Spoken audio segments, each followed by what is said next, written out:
चलिए, अब हमको जितने भी पठार है उन सब के बारे में बात करना है। हम लोगों ने पहाड़ियों के बारे में बात कर ली है, अब जितने भी जो पठार यहाँ पर हैं उन सबको देखना है।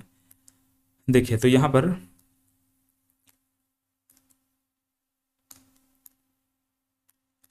सबसे पहले तो दक्कन का पठार। दक्कन का पठार कहाँ है? तो देखो, ये वाले क्षेत्र में इस प्रकार से दक्कन का पठार फैला हुआ है। ये कुछ इस प्रकार से ये वाले क्षेत्र में ये ऐसे है। और इसी दक्कन के पठार का हिस्सा कुछ हमको इधर भी देखने को मिलता है।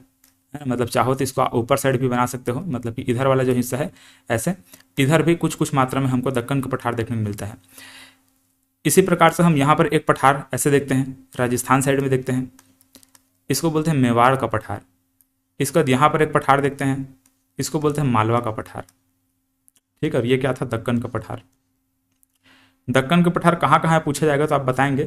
एमपी में भी आता है, ठीक है, यहाँ पर देखो मध्य प्रदेश में भी आता है, महाराष्ट्र में भी आता है, कुछ हिस्सा इसका ये कर्नाटक में भी आता है, कर्नाटक उत्तरी हिस्सा इसका ये है, और यहाँ पर तेलंगाना का जो तेलंगाना वाला क्षेत्र है वो भी आता है। ठीक है, तो इसको हम क्या बोलेंगे? दक्कन का पठार है ये।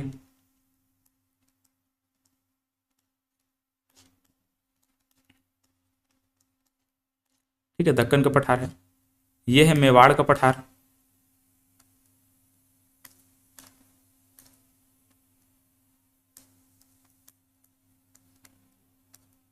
है ना, मेवाड़ का पठार है ये।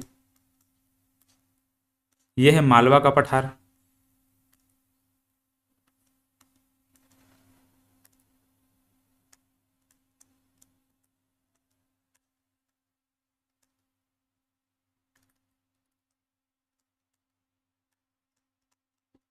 ठीक है, मालवा का पठार है। इसके बाद और यहाँ पर देखते हैं तो ये बुंदेलखंड का पठार है। ठीक है, यहाँ पर जो पठार हमको देखने को मिलता है उसको क्या बोलते हैं? बुंदेलखंड का पठार बोलते हैं। है ना, झांसी वाला क्षेत्र है जहाँ पर आप लोग सुने होंगे, ये झांसी की रानी के बारे में भी आप गाना सुने होंगे, बुंदेलो हर बोलो की मुख हमने सुनी कहानी थी, इस प्रकार से आप लोगों को सुना होगा ना। तो बुंदेलखंड का पठार है।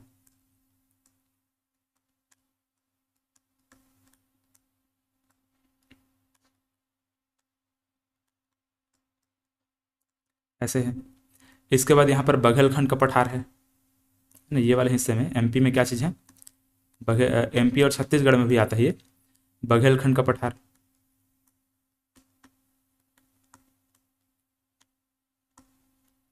बघेलखंड का पठार है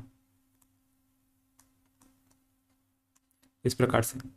फिर ये वाले क्षेत्र में छोटा नागपुर का पठार है, ये झारखंड वाले क्षेत्र में छोटा नागपुर का पठार। ठीक है, इसका नाम ही है ना छोटा नागपुर का पठार, इसमें लॉजिक आपको नहीं ढूंढना है, कहाँ है सर छोटा नागपुर, ऐसे नहीं बोलना है। छोटा नागपुर का पठार इस प्रकार से। ठीक है, अब यहाँ पर देखो ये वाला जो क्षेत्र है दंडकारण्य का पठार है। दंडकारण्य का पठार हमारे छत्तीसगढ़ में इसका ज़्यादा विस्तार है। छत्तीसगढ़ के अलावा यहाँ पर आसपास वाले जो राज्य है वहाँ पर भी है दंडकारण्य का पठार।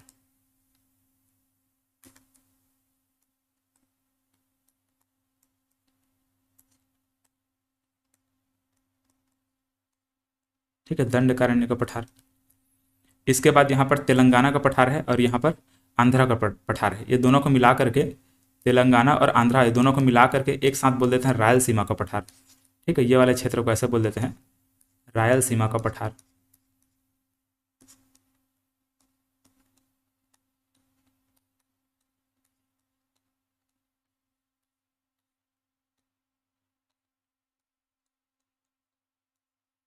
ये ऐसे रायलसीमा का पठार। ठीक है, ये इस प्रकार से है। और इसके बाद यहाँ पर ये वाला छोटा क्षेत्र आपको दिखाई दे रहा है, ये कर्नाटक का पठार है। है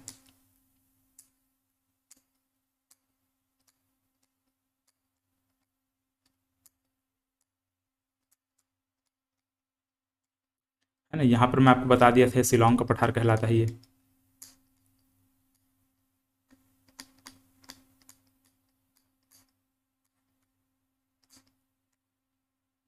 ठीक है, शिलोंग का पठार इस प्रकार से है।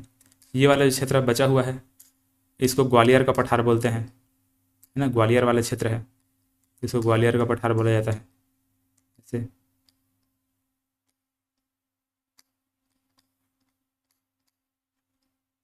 ग्वालियर का पठार।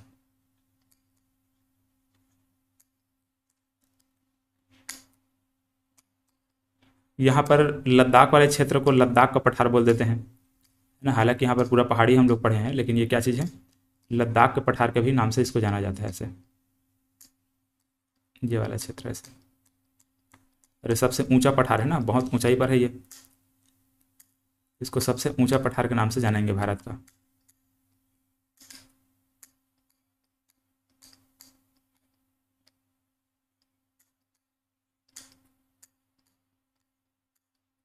ऐसा कुछ।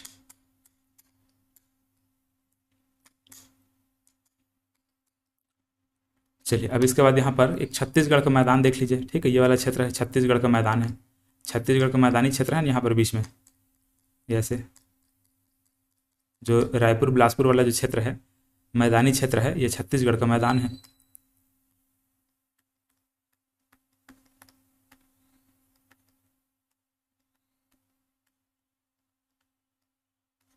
ठीक है, छत्तीसगढ़ का मैदान। चलिए तो इस प्रकार से जितने भी जो पठार है उसको हम लोगों ने यहाँ पर देखा।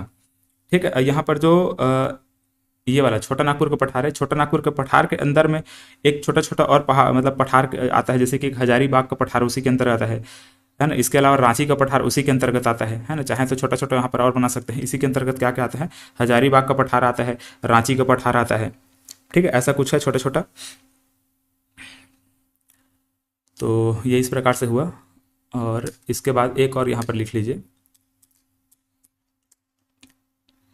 यहाँ पर गुजरात का मैदान है।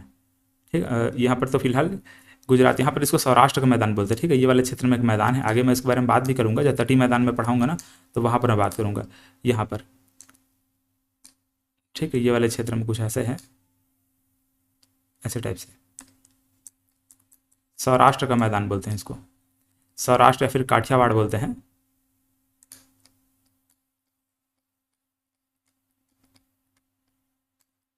ये ऐसे सौराष्ट्र का मैदान या फिर काठियावाड़ का मैदान। यहीं पर एक पहाड़ी है, ठीक है, इसके नीचे में यहाँ एक पहाड़ी है, इसको गिर की पहाड़ी बोलते हैं। ठीक है, इसको गिर की पहाड़ी बोलते हैं, गिर की पहाड़ी।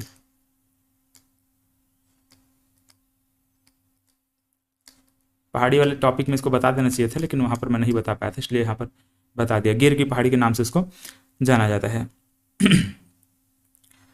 चलो, तो ये इस प्रकार से हम लोगों ने ये पठार को भी कंप्लीट किया। और फिलहाल तो यहाँ पर तो और बताने लायक कुछ नहीं है। चलिए, इस प्रकार से कंप्लीट हुआ, बाकी अब अगले क्लास में डिस्कस करेंगे। चलिए, धन्यवाद।